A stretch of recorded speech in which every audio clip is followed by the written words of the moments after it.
Antes da queda, o que realmente aconteceu no céu quando Lúcifer desafiou Deus? Muito antes do tempo existir como o conhecemos, antes que segundos fossem contados ou que eras fossem nomeadas, havia apenas eternidade. E na eternidade não havia caos. O universo não nasceu em conflito, ele nasceu em ordem. Tudo o que existia fluía em perfeita harmonia com a vontade do Criador. Não havia resistência, não havia ruído, não havia oposição.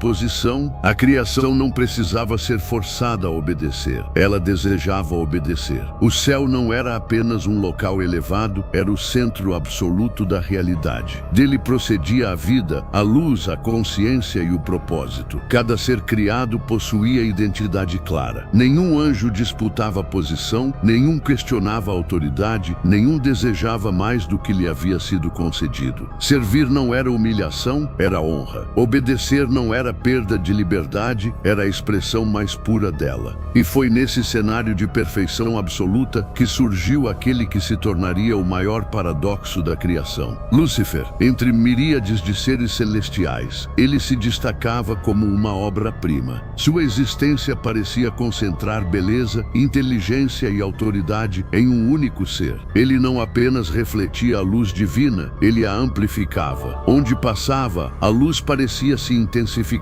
Onde permanecia, a harmonia se tornava ainda mais profunda. Ele não era apenas belo, era sábio, era eloquente, era líder. Designado como querubim ungido, Lúcifer ocupava uma função que exigia confiança extrema. Caminhava onde poucos podiam caminhar, observava a glória divina de perto, participava da administração celestial. Não era ignorante, não era limitado, não era carente, e exatamente por isso, sua queda se torna ainda mais aterradora. A corrupção não entrou em Lúcifer por necessidade, entrou por escolha. No início, não houve rebelião, houve contemplação excessiva. Ele passou a observar a própria posição, a própria influência, a própria singularidade. E quanto mais observava, menos agradecia. A gratidão começou a dar lugar à expectativa. A expectativa deu lugar ao desejo, e o desejo amadureceu em ambição. Lúcifer começou a comparar. Comparou sua glória com a glória do Criador. Comparou sua autoridade com a autoridade suprema. Comparou o respeito que recebia com a adoração que era dirigida a Deus. E dentro dele nasceu um pensamento que jamais deveria existir. Eu poderia estar ali. Esse pensamento não foi dito em voz alta, foi cultivado. E no céu, pensamentos também têm peso. A mente criada para refletir a verdade começou a distorcê-la. A sabedoria passou a ser usada não para servir, mas para justificar. Lúcifer não queria destruir Deus. Ele queria substituí-lo. Não desejava derrubar o trono, desejava ocupá-lo. E o Criador viu tudo. Nada surpreende aquele que conhece cada pensamento antes mesmo de ser formado. Nada se esconde da luz absoluta. Mas em sua misericórdia, Deus não reagiu com destruição imediata. Ele reagiu com diálogo. O chamado veio antes da sentença. A voz que sustenta a galáxia chamou Lúcifer pelo nome. Não com fúria, mas com dor. O céu silenciou. Anjos cessaram seus cânticos. Serafins interromperam seus movimentos. Uma tensão jamais sentida se espalhou pela eternidade. Lúcifer se aproximou, ainda belo, ainda glorioso, ainda cercado de luz. Mas quando chegou diante do trono, não se prostrou. Esse gesto, embora silencioso, foi ensurdecedor. Pela primeira vez na eternidade, um ser criado permanecia ereto diante do Criador. Deus falou, e sua voz não buscava humilhar, buscava resgatar. Eu te criei perfeito, nada te faltava, nada te foi negado, porque teu coração se elevou acima do que te dei. A luz divina atravessou Lúcifer como fogo purificador.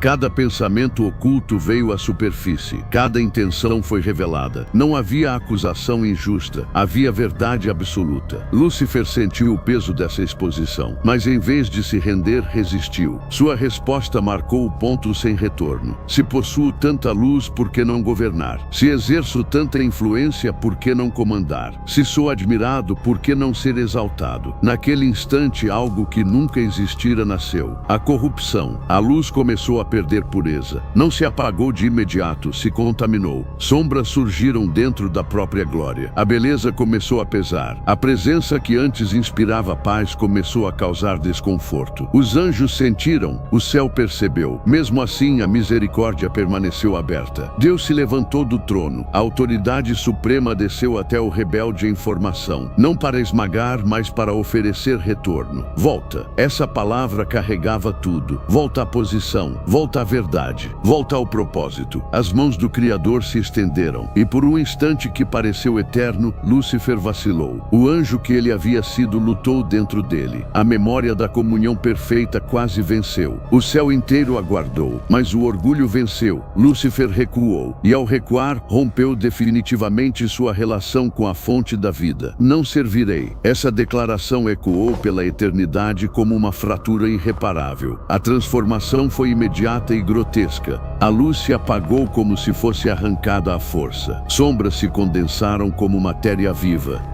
O que era belo tornou-se ameaçador. Seus olhos queimaram com ódio. Sua presença passou a gerar medo. Ali nasceu o adversário. Não criado assim, mas formado por escolha própria. E então, ele fez algo ainda mais devastador. Arrastou outros com ele. Seduzidos por sua antiga glória. Fascinados por promessas de autonomia. Um terço dos anjos o seguiu. Não por amor à verdade, mas por desejo de poder. O céu foi dividido. Pela primeira vez, houve Deus falou novamente, agora não como pai oferecendo retorno, mas como juiz respeitando uma decisão eterna. Limites foram impostos, a autoridade foi restringida, o fim foi decretado, ainda que distante no tempo. E então a queda, não uma descida suave, uma expulsão violenta. Lúcifer foi lançado como um relâmpago invertido, rasgando os céus com trevas, arrastando consigo os que o seguiram. A luz se fechou atrás deles. O céu permaneceu, mas jamais seria o mesmo. A terra, ainda em formação, tornou-se palco do conflito. O mal encontrou um novo campo de atuação. Mas mesmo naquele instante, uma promessa foi feita, que a rebelião falharia, que o adversário seria derrotado, que a luz venceria. O impacto daquele momento ecoou pela eternidade.